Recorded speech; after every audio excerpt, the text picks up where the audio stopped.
ის რომ ხალხი ბიოთი არ იხოცება, არის იმ ნარკოპოლიტიკის დამსახურება, რომელშიც მათ შორის ჩვენც მივიღეთ მონაწილეობა. და მას შემდეგ რაც ისევ ბიოშემოვა და ხალხი ბიოთი დაიხოცება, ამ სიცოცხლეებზე პასუხისმგებლობა ეკისრება ამ ნარკოპოლიტიკის გამტარებელ ხელისუფლებას და მათ მხარდამჭერებს. მე გირჩევდით, შემთხვევით არ აღმოჩნდეს იმ ადამიანების მხარეს, რომლებმაც თავიანთი ქმედებებით ადამიანის სიცოცხლე შეიწირეს. იმიტომ რომ თუ შენ კრძალავ, შემთხვევაში მოსაწევს კანაფს, შემოდის ბიო, რომელიც დაახლოებით 100-ჯერ ან 500-ჯერ უფრო ძლიერია ვიდრე მოსაწევი და მისი შედეგებიც შესაბამისია.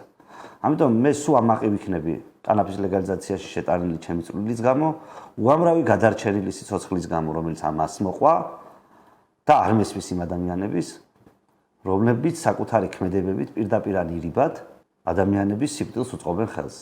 იმიტომ რომ როცა რაღაცას კრძალავ, მის მაგივრად შემოდის მასზე უარესი შედეგებით.